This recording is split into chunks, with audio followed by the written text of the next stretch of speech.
in the material and actually probably start with neural networks, which is very exciting because that's really what the main class will be about a lot. Before we go, we had asked for feedback on Piazza, and thanks everybody who has already told us a little bit about what their thoughts are. Fortunately, the majority of people like the current speed. Of course, you have sort of the common dilemma for any lecture that some people think it's too fast.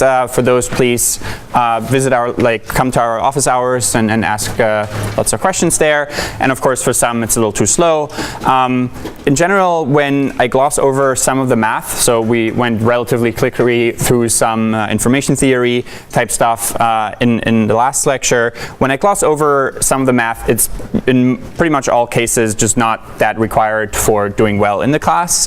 It's often like food for thought for some of the advanced students. So there are some cases where some students are like, oh, this is boring and unnecessary, where, well, if you give us a couple more weeks, you'll realize some of those pieces are necessary. In general, yeah, I think I want to make sure everybody understands the basics in the beginning, but basically starting the second half of next week, we can become more conceptual, introduce the actual complex models a lot of people use in practice, and then also gain some practical intuitions about, doing this in large scale and so on. Also, I guess some people said the slides are a little too wordy, and maybe that was me compensating for not having lecture notes, so you can actually kind of make sense of the slides even without hearing a voiceover. But we actually have a new TA, Rohit. Maybe you can wave. So we'll have a new office hour, and also we'll start actually providing lecture notes. So probably with some delay, because the TAs will make a first draft and I'll go over them, and it'll take some time, but eventually we'll have lecture notes as well. All right. Also, given the feedback so far, we basically want to move the deadline for the problem set 1 by 2 days. You'll probably get all the last remaining details to then make it a little easier on you in Mondays, the beginning of Monday's lecture, depending on how fast we are today. So you'll have the deadline is plus 2 days into the future. A lot of people asked about projects, which is great. I'm excited that you're already thinking about the project. I think that will often be one of the most lasting sort of results of the class. If you have an incredibly good project, you may have a paper in the end, and that paper might be on your CV for the rest of your lives, and you actually contribute back to the academic community and so on. So that's great. For most of you, we'll probably have 2 types of projects. The first one is just taking the models that we introduced in the class and applying them to an interesting domain or problem that you have, or some interesting data set. And the other one, which is a little more ambitious, is to come up with your own models and try to do some research. If you want to do those, please do contact me very early on and come to office hours frequently and start early, because that's much more ambitious. And if it works well, it will be great. You get a really good grade. But if you kind of stop short, and then it can actually end up much worse than just doing a solid project type 1. I'll go into a little bit more details of what that could mean next week. Also, right now we're still just covering the basics, so it's hard to think of really exciting projects, but we'll get there. And then one detail that I think was a great question that I could have made clearer is a little bit of the intuition of the context size. So we learn all these word vectors now, and one person observed correctly that as you get larger and larger context windows around each word that you're learning the vector for, the semantic scores get better, but the syntactic ones get worse at some point. And the main problem here is that if you have a very large context, right, and you essentially ignore the word order of the context, the larger the context gets, the less you know whether that word was actually in a position of a verb or an adjective or a noun, right? If I say, 15 or 20 words to the left, and then I have 2 words in the center, good trip or something like that. And now, good and trip will have almost all the context be the same if I have 15 words, right? It'll only differ by 1 word, and that's a relative, like only 1/15th difference now. So you get more information from the outside context, which helps your semantics. It helps, oh, that word also appeared with like, fun, vacation, or things like that, which you wouldn't get from a small context, but you also lose the positionality. And that's what a lot of syntax captures, right? It's the position of a word inside a sentence.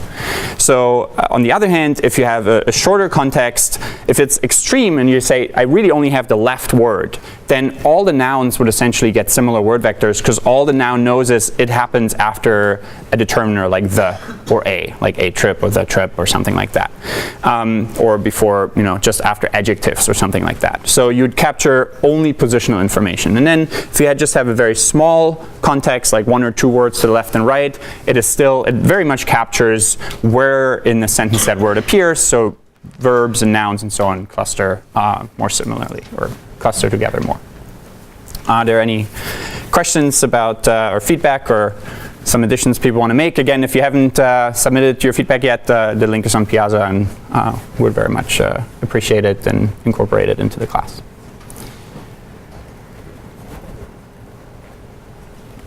All right, so today we'll talk about some general classification background. One piece of feedback is that some of the notation isn't always clear, so we'll very clearly define what are our inputs, outputs, and so on. And then we'll actually go again over this detail that I tried to describe ad hoc in the last class, and that was maybe a little chaotic. So we'll actually very carefully try to understand what does it mean to backprop into words with a subsequent task after you pre-train the word vectors. And then we can actually move on to classifying windows, which is the first real model that will actually be useful for something that you might want to implement in real life. And then we'll very likely be able to define the first single-layer neural network or 3-layer neural network, depending on how you count. But we probably won't get all the way to the max margin loss and backpropagation, which is the main algorithm for this class. And really, it's just a nice word of saying we take more matrix and vector derivatives. But it's a clever way, an efficient way of doing that. All right, so most of you are probably familiar with this already, so we can go through this relatively quickly. Here's a little refresher on general classification, the setup, and the notation that we'll use in this class. So in most cases, we'll have a training data set consisting of samples, where X is our input and Y is the output that we want to predict. For us in this class, a lot of the inputs will be words, which is less likely, and there's actually one important distinction here, which is if we backpropagate into the words, if we actually update the word vectors, then we would assume that the indices of the words are the actual input data. If we assume the vectors are fixed, then we can kind of just assume the vectors are the inputs. So that is an important distinction. What we more likely want to classify are context windows with the center word, or full sentences or documents. And the sentence and document type stuff is what we'll cover in the second half of the lecture, or the whole class. The output labels YI is usually what we want to predict. It could be actually just other words, as in the case of word vectors, or something we'll cover next week, also language models trying to predict the next word. In general, for most of the simple examples, we'll basically have a specific class that we want to classify. So is this word positive, or is this sentence positive or negative in the case of sentiment, or neutral? Or in the case of single words, is this a named entity of a type location or person, or something like that. But it can go as far, and I think that probably has been done by now, into saying more semantic or more important things, like should I buy or sell stock based on having read this specific phrase in the news just now. So for instance, Tesla had an April Fool's joke where they said they're gonna release a new Model W watch, and they did that 5 minutes before the stock exchange closed, and their stock actually rose by like the largest amount since they had released some other car or something, and then it dropped an insane amount. So like a couple people lost a couple $100,000 or more probably. It's the highest the stock had ever been at that, like at the height, and then people realized the mistake or actually checked or so on, and then so these kinds of things happen, and in general the class is it's basically up to your creativity what kinds of things you want to classify. lots of fun things that you can do once you have all the tools for this class. You can classify whether this is a grammatical sentence, is this a good grade or a bad grade, and what's the answer to this question. Lots of fun things we can classify, including, and that will be sort of towards the latter or ending part of the class, multi-word sequences. So if we want to do machine translation, for instance, we don't just have like, this is English, right? That's obvious, but what is the actual translation of that English sentence into French or German or Chinese? All right, in the case of the standard one, which is just predicting the class, we'll basically have the following notation and sort of give some intuition about what's going on when we train logistic regression. You may remember from 229 that when you train logistic regression, you basically only get linear decision boundaries. So inside the exponent, you just have an inner product. And basically, assuming for now in the standard or general machine learning case that your word vectors are fixed, what you'd want to do is basically classify and divide your space. So here we have a binary classification problem. This is actually a screenshot from a really great visualization by Andrei Karpathy. It's called ConfNet.js. This isn't a ConfNet, but in general, this is what the library is called. I encourage you actually to play around with this. If you just Google ConfNet.js, you can play around with this and kind of gain an intuition of different kinds of classification algorithms. So basically here we just have a bunch of green dots. You could assume these are, for instance, two-dimensional word vectors. So you have here x1 and x2 are our 2 dimensions, and we have a couple of labeled examples, and we have basically our decision boundary here, and classify everything in this area as green. So here we have 2 or 3 points of the different class, but a linear decision boundary is not that powerful, and we'll have to make in this case here some misclassifications. So this is basically the general machine learning setting. We assume our word vectors x are fixed, and we'll basically just train the logistic regression weights w, and hence only modify the decision boundary. The inputs here, the dots, are basically set. You can't move them. In general, just to complete the notation, we'll again minimize our cross entropy loss function here over the data set. So we actually sum up all the points and then have the negative log of the softmax here. We'll actually introduce this notation and use that a little more in this class. So it's important to maybe write this down in your notes right now. So moving forward. So here, for each data pair xy, xi, and yi, we basically can define f of y as essentially a function of x that is just the yth row of our softmax weights w in our product with x. And that's just basically the sum here. So in general, when I drop the index I, so here we have yi, and here we don't. What I mean by that is we're just looking at one specific example. And then I can get away with using the index of x as xj here is actually the jth element of the vector x, and not like xi here, the ith entire vector. So xi is the ith sample, and here we abuse the notation a little bit, and xj is actually the jth element of the x sample.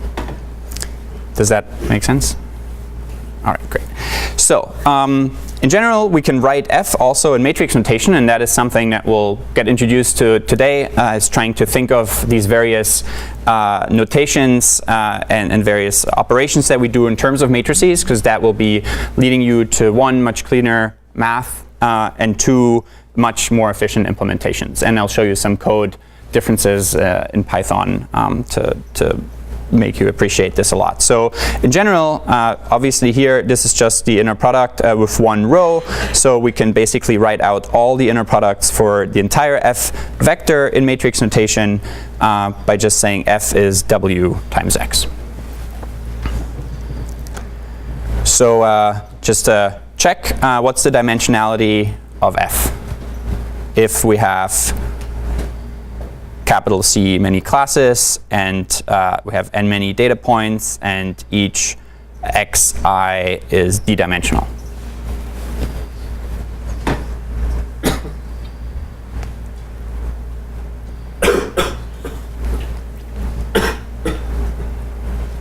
Yeah, exactly, C. So because we have capital C many different elements of F, and W here has 1 to C many rows. Okay, so I also a little bit lied to you about saying that the cross-entropy pair is our full and final loss function. Really, in practice, we will also have regularization, and that is going to be a pretty important part of the lecture. We'll actually talk about this a lot more, but just to give you a general sense for now, basically what that means is we will try to, as a prior, assume that thetas are better if they're closer to 0. Basically, if theta gets very, very large, we're probably overfitting to a specific theta point xi, yi. And so this element here is basically our regularization. If theta, again, was a vector of all our parameters, one long vector, we basically square them and sum up all the squares. And lambda here is the strength of our regularization. So the higher lambda is, the more we want to push all the weights to be close to 0. Basically, that will allow us to prevent overfitting.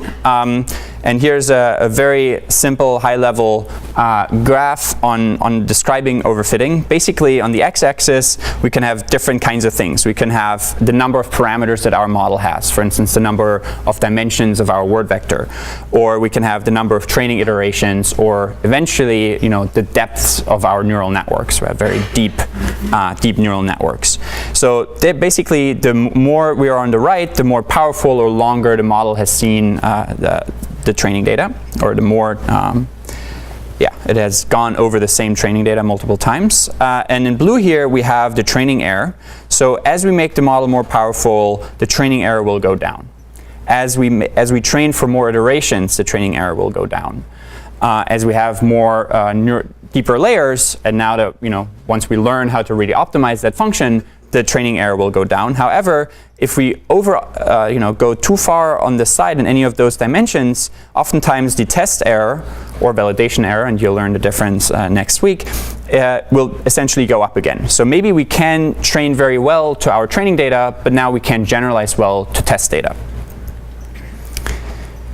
Again, we'll go over this in more detail next week.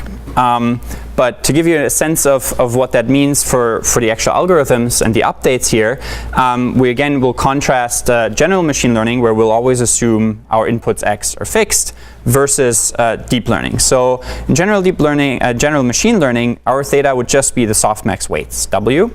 And we'll actually concatenate them here by just taking all the columns of W and stacking them into one long vector.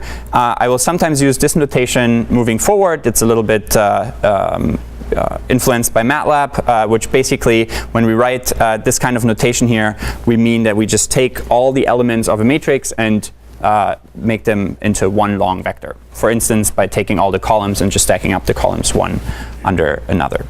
So in general, our theta here will just be a CD dimensional vector.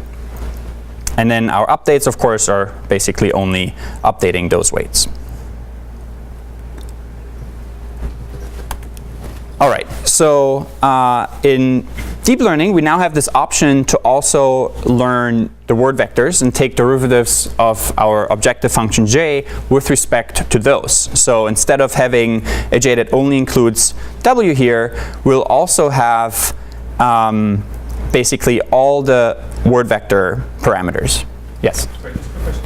You said you're stacking columns, but then the symbols are put on top of each other. So I'm a little bit confused by whether we're stacking the columns.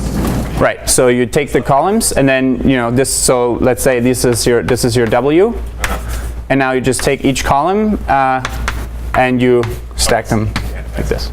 Yeah. Good question.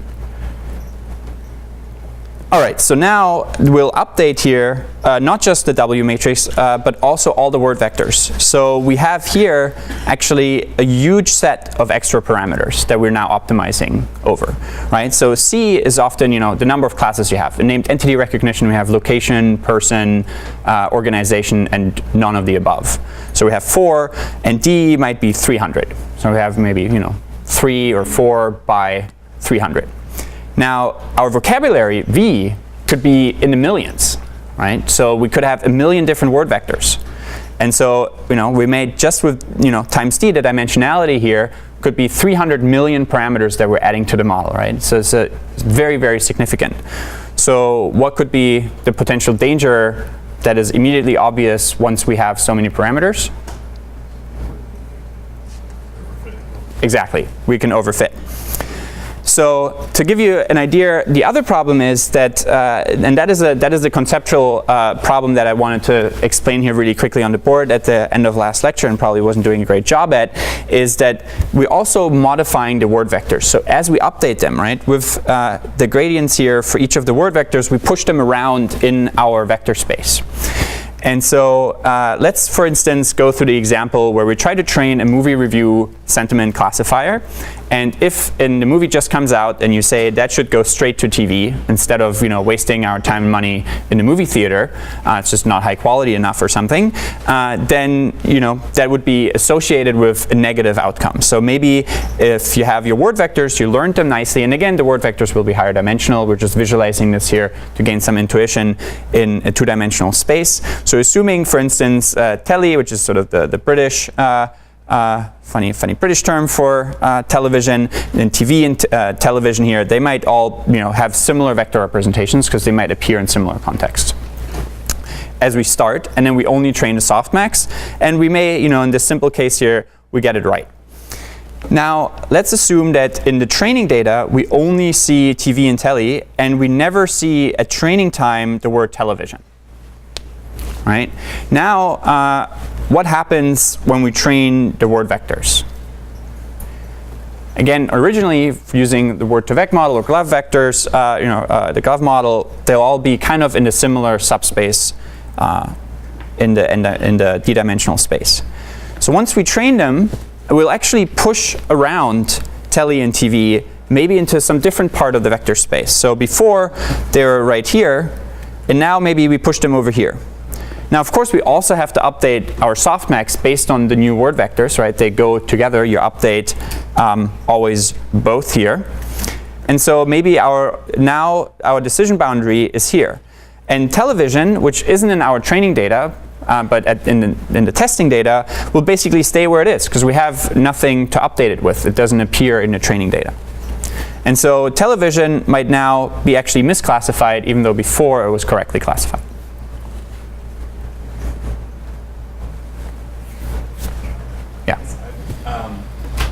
I don't know.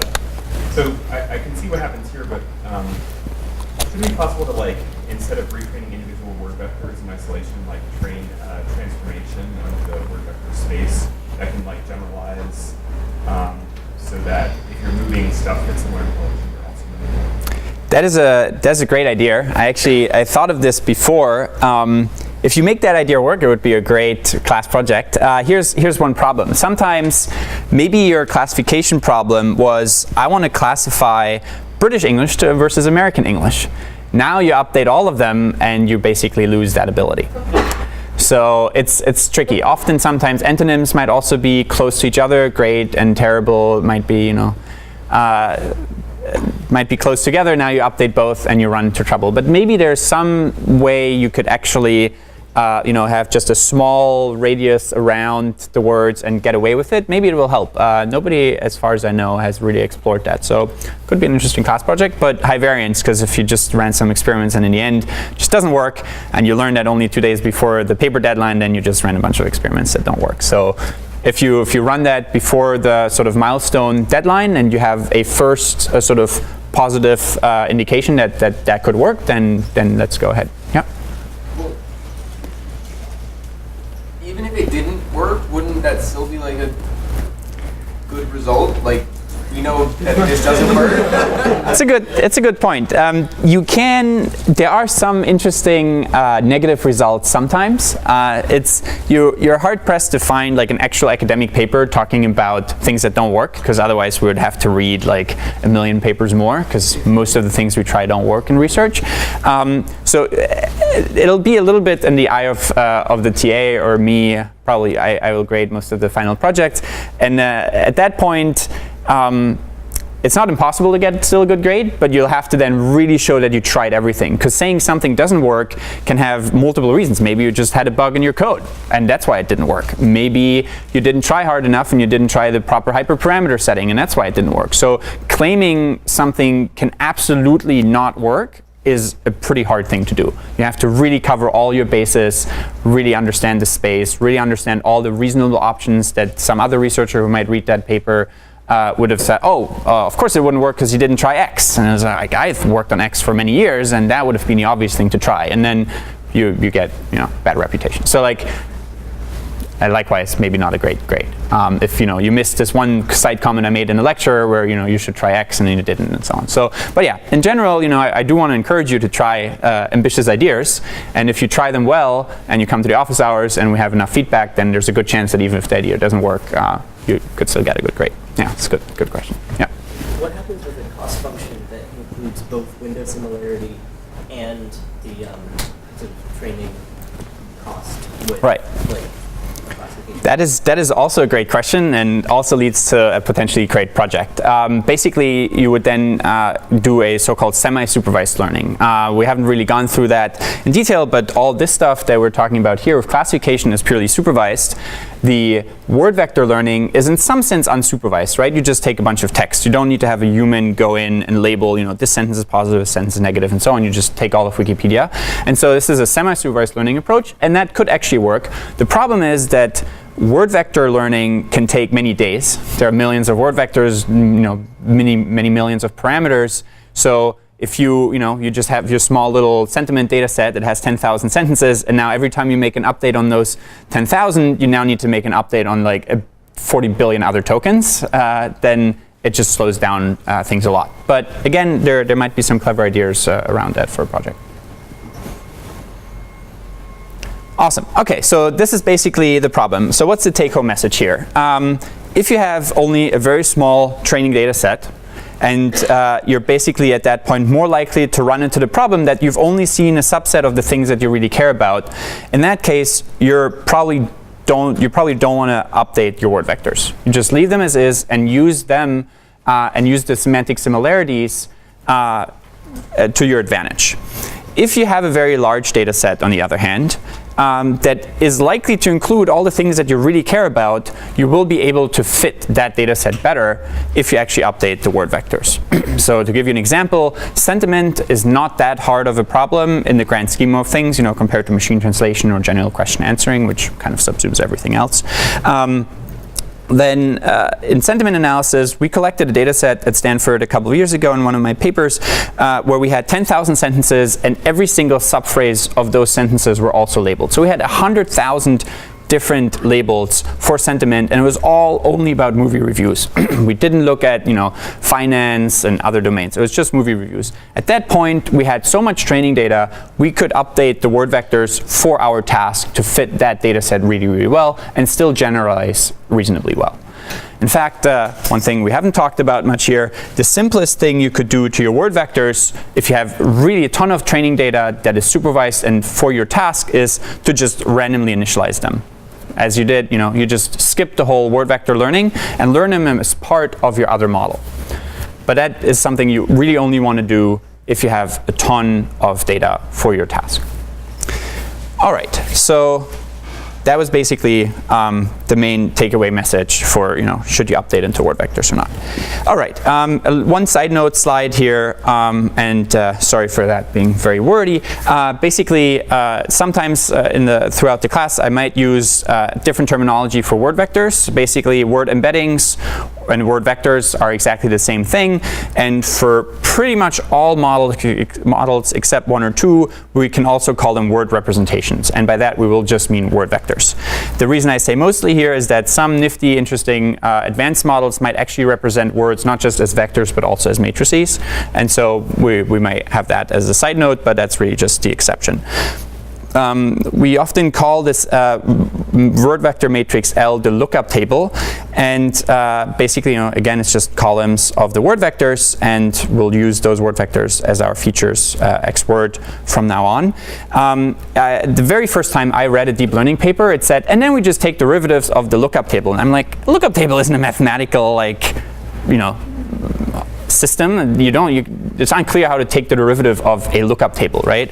And so just to give you an idea conceptually, if you really want to write out everything very properly and with proper mathematical notation, you could assume that one way to retrieve one column of your overall lookup table is achieved by basically left multiplying actually, I guess sort of right multiplying a one-hot vector E here by L. So E would be the size of your vocabulary. It's all zeros except at index, the index of the word that you want to retrieve. So let's say meta has, is the 500th column. You just at index 500 here, you have a 1. Everything else is 0 in E, and you multiply that on the right side here with L, and then you can essentially get exactly that column. Right, so it'll just be a d by v times v by 1 to get you a d by 1 matrix, vector out. Okay, so now we can move on to some stuff that you might actually really want to use in practice. Really, when I gave that example of classifying single words, that's really rarely ever done, because all the interesting stuff in NLP happens once you have a context.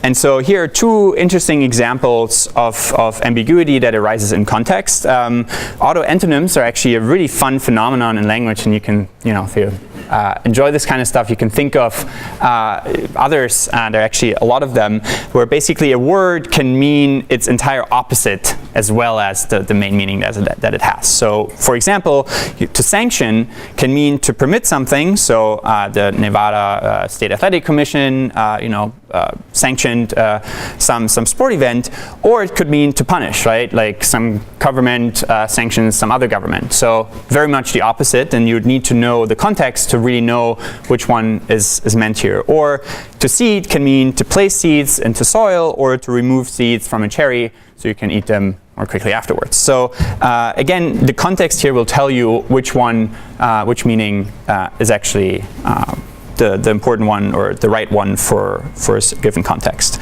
Another one that will actually come up in one of the problem sets eventually is for named entity recognition. Imagine you just have Paris, and your prior might be it's the beautiful city, capital of France, but maybe depending on your context, it might mean Paris Hilton. Or the Hathaway example that we already covered, where you have the company Berkshire Hathaway or the actress Anne Hathaway. And again, you need to know the context to know which Hathaway is being referred to. All right, so the main idea here will be to classify a word in its context of neighboring words. Again, NER, or named entity recognition, is one of those examples. And there are many different possibilities that you could think of on how to do that. And here again, I will glance over one model that we won't use, which is you just take all the vectors around that word, you average them all, and then you classify it. But really what will work much better is to actually, if you want to classify the center word, you concatenate all the words around that word.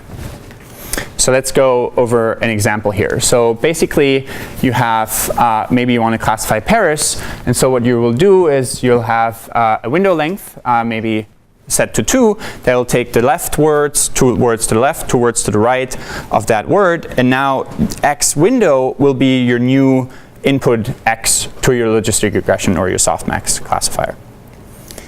So the resulting vector X window here will basically be a 5D dimensional vector. And just by definition, all our vectors are always column vectors.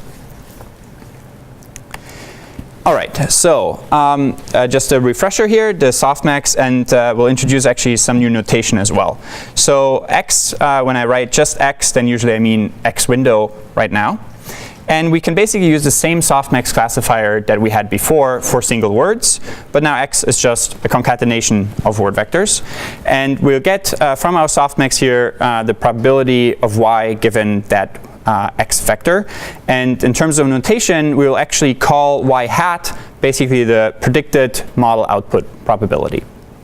And when we subindex it, we'll take that one element of that probability distribution, this multinomial distribution here. And we'll train this in general again with the cross entropy error as before. And again, this FYI here is just Y of W, the Yth row. Okay, so you've done this before and you trained the W matrix before that we have here, but what about the word vectors? So the short answer is, well, you'll again just take derivatives, but because that is a really crucial part and it's the first Lego piece that you'll then have to reuse many times in more complex settings, we're going to go over this and I'll give you a couple of tips on how to do this, which will also help a lot for solving your problem set.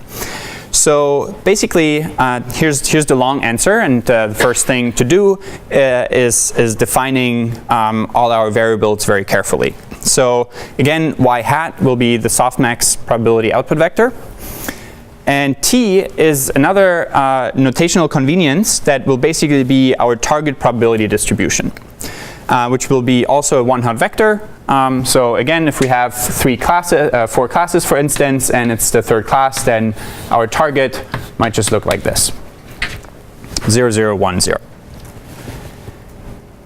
And one thing that's important here, and it's a little lost in this notation, f of yi here, the I, yi is the correct label, is that f is really a function that depends on x. And as you take derivatives of multiple layered functions, you want to be very careful about keeping track of what variables depend on.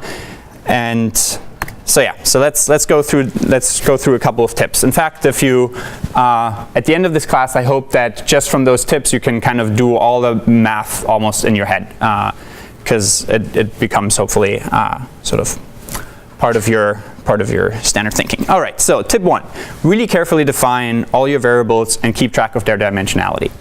So f of x is again a c-dimensional vector. Our W matrix is a c by, in our case, 5D dimensional matrix. So 5D because we have 5 words, each word is d-dimensional.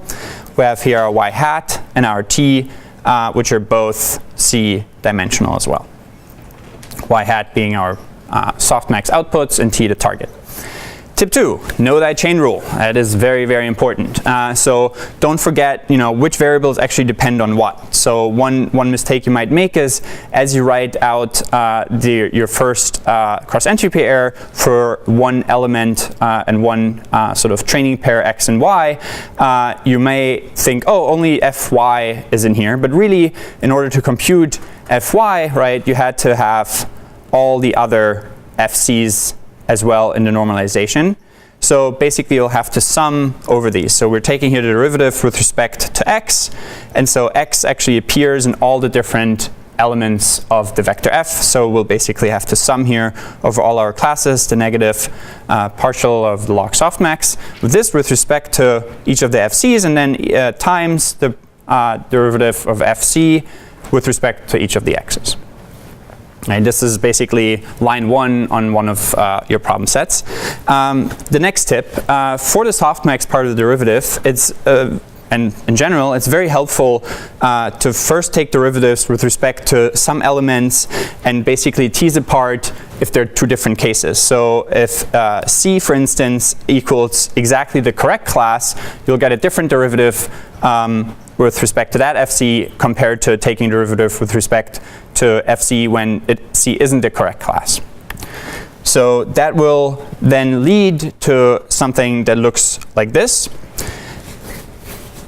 What often helps is to write out the partials of some of your elements into, basically a vector notation. So you can take first the derivative of f1 and then f2 and f3 up until fc.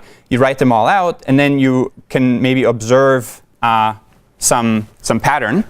And this here kind of looks a little ugly. Now, if we wanted to use this later and say, oh, I want only the jth index of this vector, then that it would look very ugly very quickly. So in order to not go insane, and also for much more efficient implementation, you're going to want to write your everything in terms of vector operations. And this is where our convenient vector t, the target vector, comes in, which basically we can just write this y is basically just the entirety of our prediction vector y hat. And if we write minus t, then we just have here -0, -0, and for the correct class y we have -1.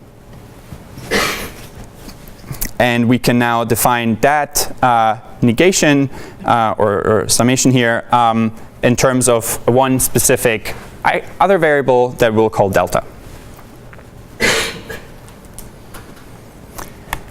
Okay, so now last slide on all the tips. And sorry for those 15% of you who have already finished this and so on.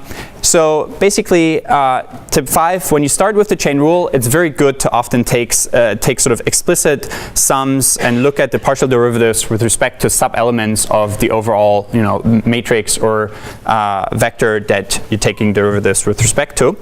And so in our case, as you write this out, you'll basically get the sum here, delta C times the different rows of our W matrix. And this one here, this derivative is very, very intuitive. So you just had, derivative of FC with respect to X, and that was just an inner product. So you just get a row vector out if you take the derivative of this here with respect to X and just one of the rows. But now this one is kind of not very efficient in terms of implementing it. In general, as you implement things, you want to have as few for loops as possible. This is a general rule, and I'll show you why in a couple of slides. But basically, you want to clean this up and make the notation simpler, but also your code more efficient. And basically, you can see that this actually just becomes exactly this multiplication here of W transpose times delta. And if you don't, if this doesn't make sense to you, then write out all the sums and see that in the end they're actually exactly the same. All right. So what's the dimensionality of this matrix multiplication?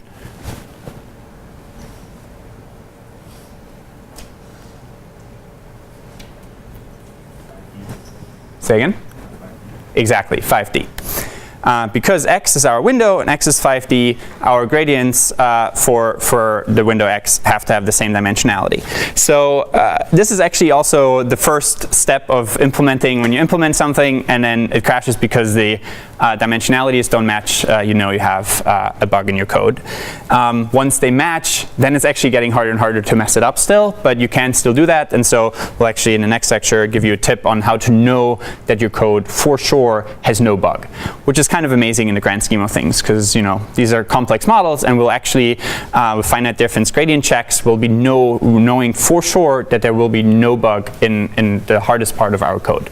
So in many ways you can check and already know if you get the right grade or not, or the highest grade or not for a lot of your assignments in the future.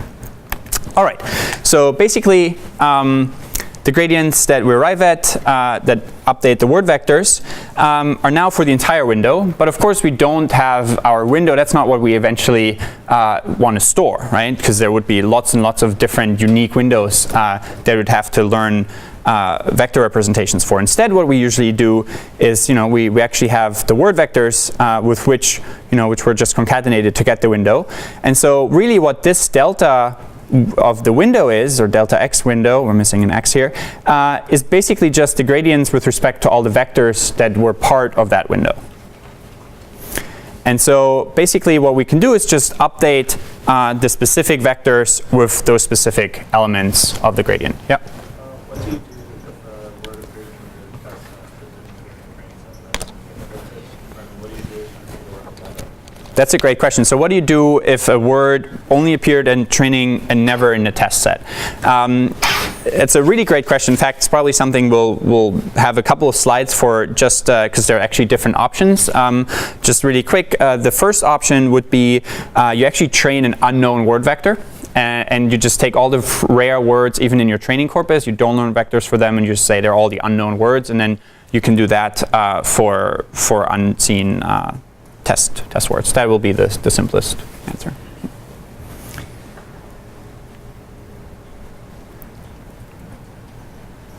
All right, so basically that will allow us now to push the word vectors around into areas such that they're really helpful. So to gain some intuition here, let's say we had this example of museums in Paris are amazing. Then maybe now what this model could learn is that when you see the vector for x in, just before the center word, so just in this specific location of the window, that could be very indicative for the center word to be a location. So these are the kinds of things that the model could now pick up. What it can't really pick up is how do these words really interact. Okay, so what's missing for training this window model with our derivatives so far?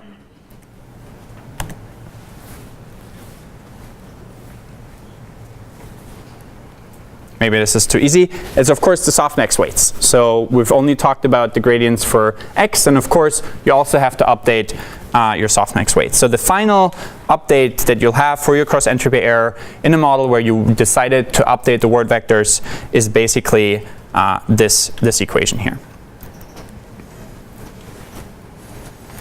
All right, one really important note on matrix implementations. I've seen some questions, I think some of them are private on Piazza, on matrix implementations and the code being very slow. Basically, there are two expensive operations for the softmax, right? The first one is the matrix multiplication, and the second one is the exponents. We'll actually find probably later in this lecture or early next lecture a way to get rid of several of the exponents, which is going to be great. But the matrix multiplication will always stay there, and it will always be the case that that is the #1 bottleneck for all our deep learning models. So there's at least one way you can make them more efficient, which is try to avoiding for loops. Basically, whenever you could implement a for loop, it won't be as efficient as if you could do the same mathematical operation in terms of one large matrix multiplication. So let's go over an example here. So this is some code I just hacked up really quickly, which is kind of fake. There's no real data in here, but it gives you an idea of what's going on. So you have here n is the number of windows that we may want to classify. D is the dimensionality of each window. And C is the number of classes that we have. And these are not totally unrealistic numbers. Maybe if you have larger training data sets, eventually this will just be one subset of your data that you're updating over. Now, our W will just be, in the simplest case, and the simplest initialization, just a random matrix of C times D dimensionality. And now we have two options, right? We can have all our windows be a list of separate vectors. So just here, obviously these would usually come from your word vectors, and you would concatenate them manually instead of just randomly initializing the windows themselves. But just to create that data structure here, this would be one way. Another one would be you take all your concatenated window vectors and you actually put them together like this. So instead of having a list of different vectors, you will just put them all into one very large matrix, right? And now what you can do is you have the two options based on these, right? One is you just basically classify, you multiply W times your input window X, right? So this is just the equation that we always write for the softmax before you take the exponents. And this is to compute your feature vector or your vector F. Or we could basically multiply W times this entire matrix here, right? And those two things are exactly equivalent. They're the same thing. And this one here, though, will take you 640 microseconds, and this one only will take you 53 microseconds. So it's a lot more efficient to be able to basically make one large matrix multiplication compared to lots of little small vector multiplications, even though, mathematically, obviously, they're the same. And this will be even, the speed difference will be even bigger the bigger matrices you have, because essentially down inside Python, inside a lot of other packages, you can parallelize the matrix multiplications very, very easily.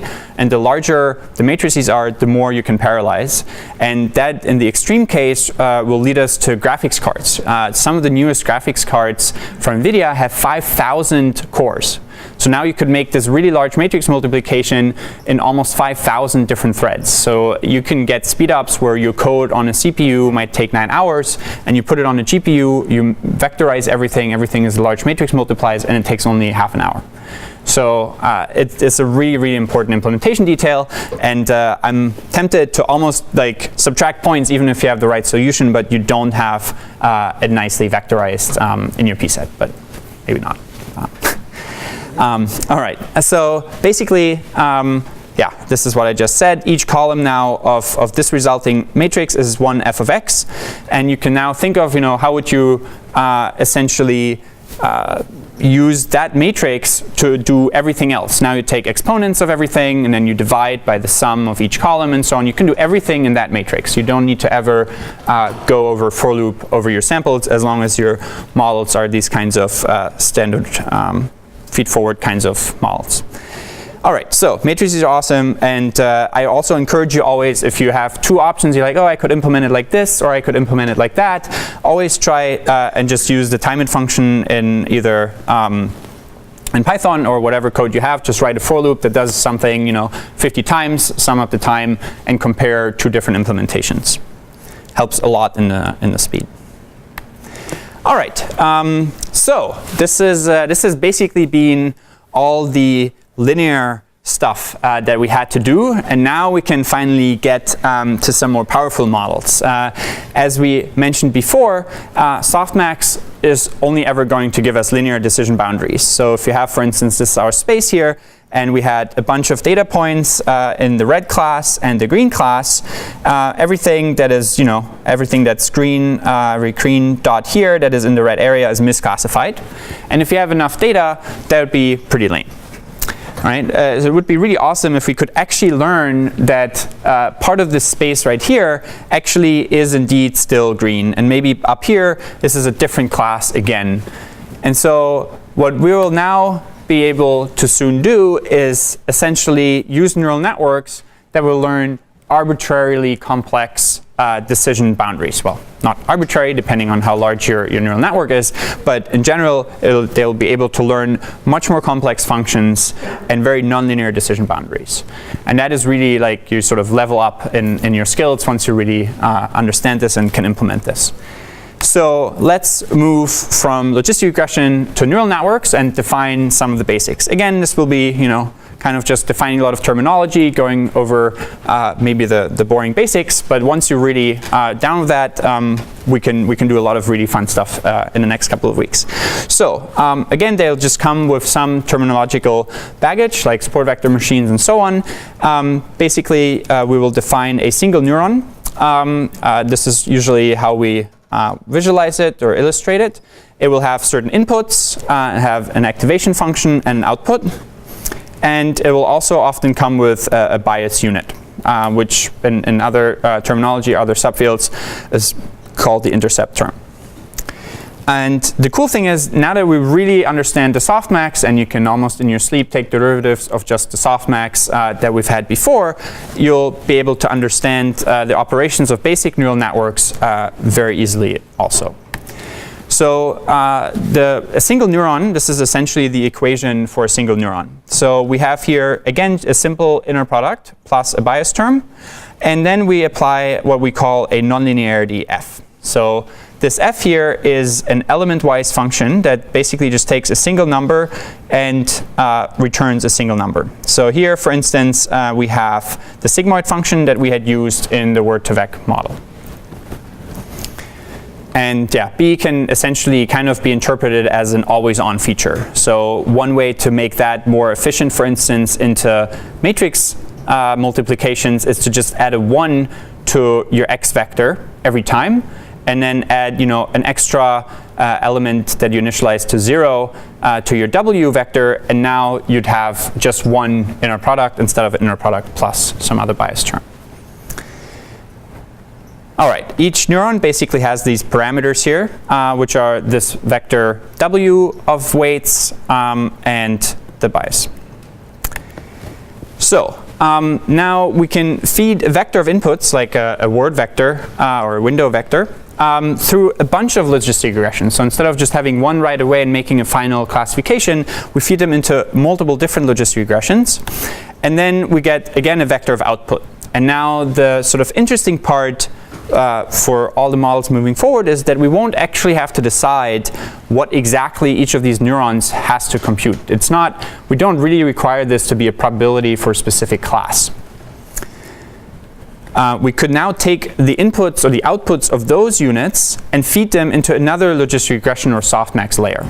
So this, again, could just be a softmax, but now the softmax sits on top of a softmax, which sits on top of your input vectors.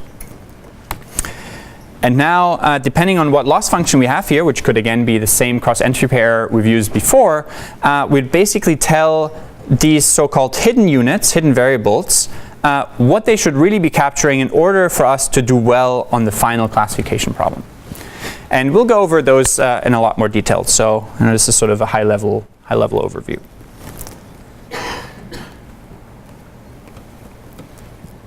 All right, so basically, before we know it, we just had a bunch of little logistic regression units. We put them all together, and we'll have a neural network. And what these actually mean, and how to select how many layers you should have, and so on. We'll go over all of that throughout the class. So let's define a little bit of matrix notation here. So basically, we can say we'll have first a linear type layer, and then a nonlinear layer on top of that. So if we had here our word vector or window vector, we just have the standard wx plus b. This is basically similar to our logistic regression or our softmax, but now instead of actually normalizing over all of the z's, we'll just have an element-wise so-called nonlinearity. And when we write f of z, and z is a vector, and we know that f actually only takes in a single real number, what we usually mean is that we'll basically apply f element-wise. So f of the vector z1, z2, z3 is just f of z1, comma f of z2, and so on.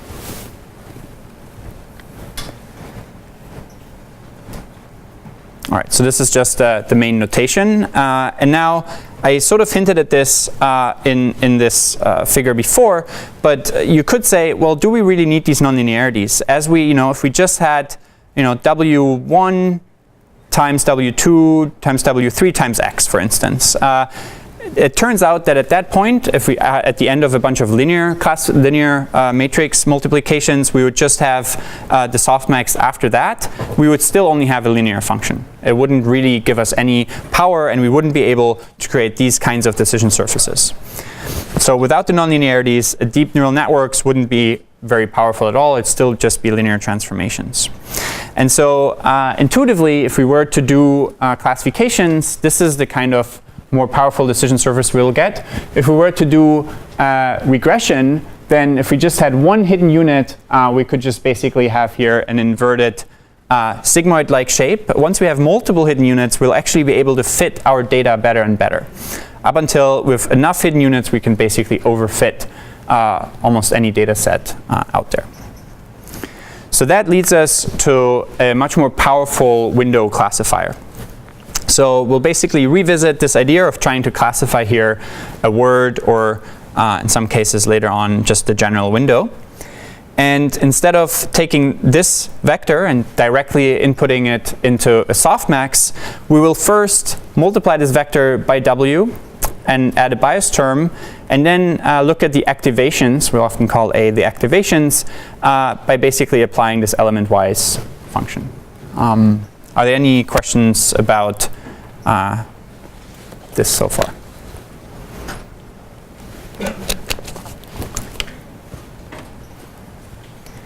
Yeah. Yeah, so that's a great question. So right now I just mentioned that we'll have the sigmoid kind of nonlinearity that would be used in a binary logistic regression, but it's a great question. We'll have I think next week when we look over a bunch of tips and tricks, there are actually lots of different options, and it turns out they don't have to go only between 0 and 1, and they don't need to be interpreted as probabilities. They can be lots of different kinds of functions. So yeah, we'll go over that a lot.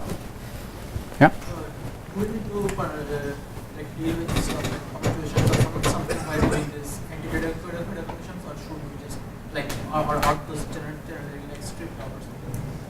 Sorry, I couldn't understand your question. Do you proceed with punctuations like commas or? Oh, right, yeah. So does punctuation have a vector associated with it too? And the answer is yes. Especially if you want to learn word vectors on Twitter, for instance, you better keep around, all the colons and parentheses and stuff like that for smiley faces and so on. Yeah. And even the sentence final punctuation mark is very indicative for certain patterns. All right, so basically now that we have this vector A, so A will be a vector that depends on the dimensionality. So let me ask you this.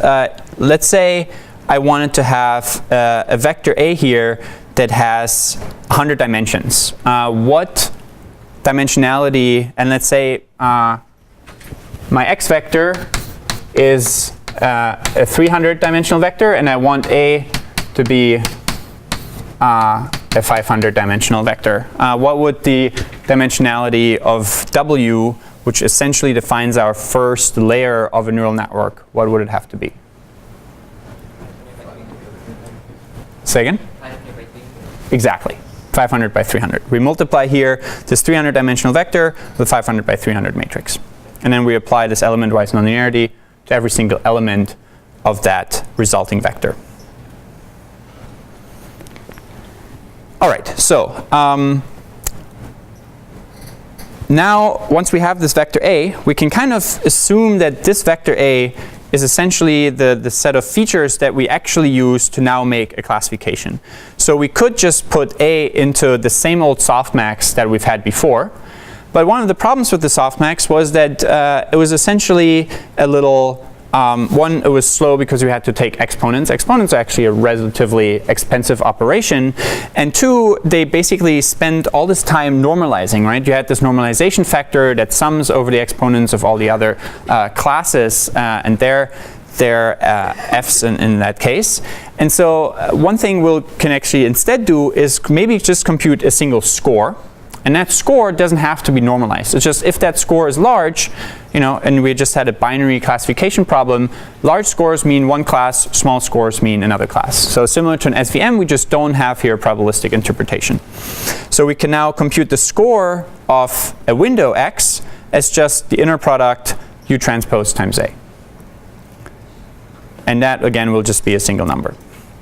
So let's put all that together and define our very first 3-layer neural network. And the reason I say sometimes 3 and sometimes 1, and it's actually still up, in some ways it's not really that important of a debate because the math disambiguates it very clearly.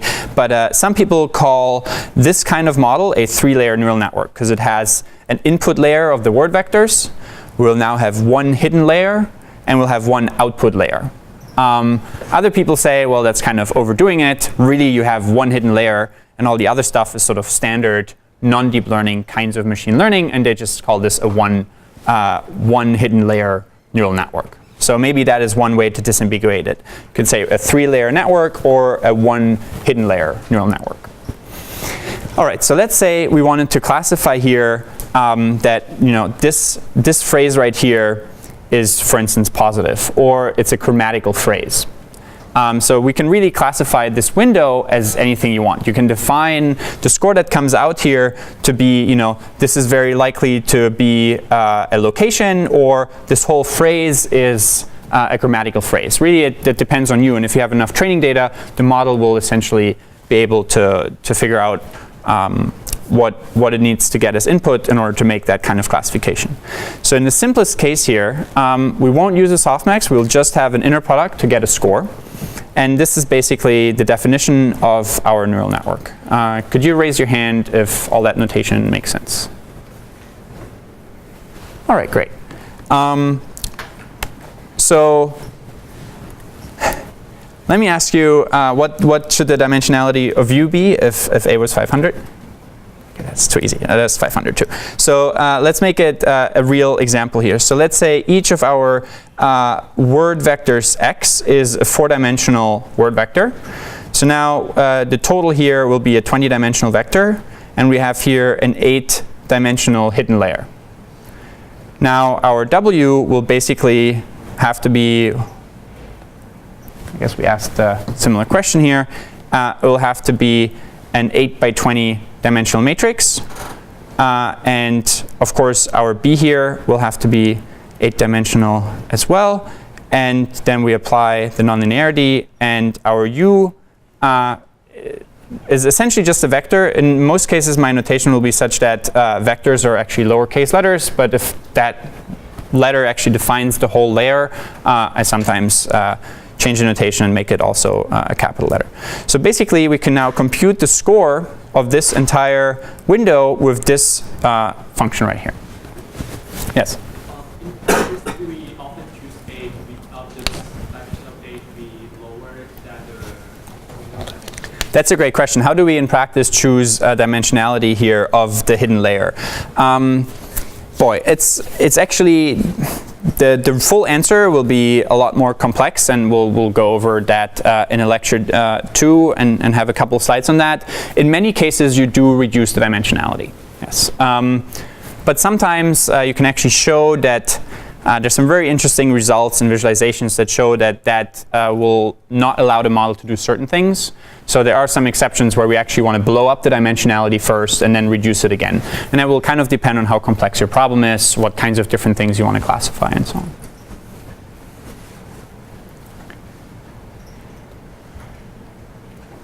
All right, so I thought we were going to do this in the next lecture, but we still have 5 minutes. So maybe I'll just define, I'll define the first three or so slides, and then we'll talk about backprop and actually optimizing that model in the next lecture. So, so far, we've really had only softmax and cross-entropy errors, and that is usually a combo, right? You have a specific type of output layer.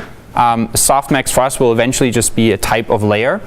And that output layer comes with a certain way to optimize the overall function or the overall model that we have. But like I said, we don't always need probabilities. Sometimes these unnormalized scores are enough. And we sometimes want to have max margins, a max margin objective function. We'll talk about max margin learning a lot more. There will be a lot more examples on that. But intuitively, if you decided, if you had to decide between any this is not our class. My office hours are right after class and Gates 200.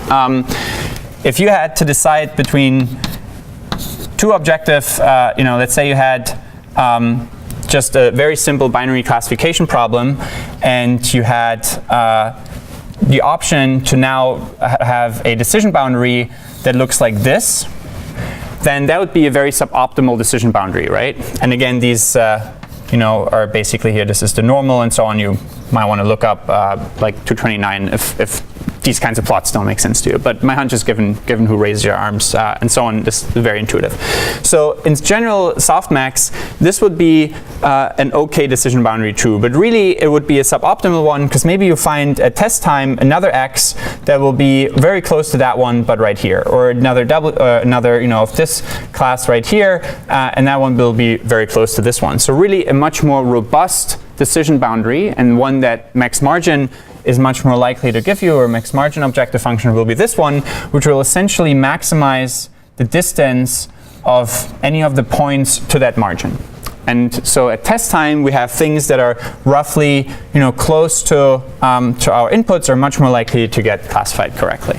So we'll go over that in a lot more. We'll actually have very complex structured max margin losses in the sort of couple of weeks, but basically the neural network model that we'll go over and really in all its gory details define derivatives in the next lecture will be a max margin loss function. The main idea is that we train a neural network to essentially try to produce high scores for grammatical phrases of a specific length and low scores for ungrammatical phrases. And how do we get training data? Well, this sounds like a supervised problem, but we can actually make it very easily into an unsupervised kind of problem by just taking windows of words in, again, Wikipedia, and replacing the center word with a random word. On average, in most cases, that will result in an ungrammatical window. So for instance, we have the phrase cat chills on a mat. We say, all right, we would like to have this window receive a high score. And then we replace the center word with a random word, maybe Menlo, and say cat chills Menlo a mat. And we would like to get this corrupted window get a low score. And our objective function here will be looking like this. And again, this is the objective function j for a single window. Eventually, we'll sum over all the windows here. So basically, the idea is that we want the score of the true window to be larger up to a specific margin. So let's look at this here. We try to minimize this, and the score here is negated, so we basically maximize the score of the correct window. And then we minimize the score of the corrupted or incorrect window. And the nice thing about this objective function here is that if the model has gone over a couple of windows and it's already assigning the correct score, to be 10 and the incorrect score of, the counter pair here that we just created on the fly by going over windows, if this is already 10 and this is only 5, then the model can essentially already correctly distinguish between the two. And in that case, the max here will basically say, well, this is 0. The max of 1 minus 10 plus 5 is smaller than 0, so the objective function here will just basically care about the 0 and be done with that training example. So as you train over time, you need to look at less and less of your data to actually compute derivatives for. You just compute forward propagation or compute your scores here, and then that you don't need to backpropagate into this. And basically what we'll start in the next lecture is to really take the derivatives of all of this, and that will be the last lecture where we have to go through tons of equations, because really everything else after that falls out of these, and it'll be special cases and combinations of the kinds of Lego pieces that we've learned about until now. All right. Oh, sorry, we have one question. Yeah. You have the possibility here to make way more corrupt data than you have uncorrupt data. Yep. Let's suffer less from the biased data problem. That's a great question. So we could, in theory, for every single window, we could create tons of corrupted windows that are incorrect. And in some ways, it's a trade-off. And it turns out, in the end, it doesn't matter. If you take 500 corrupted windows, it takes you longer to go through them, but each one does better. But if you just go over more windows, you kind of get a similar effect. All right. Thanks. See you Wednesday.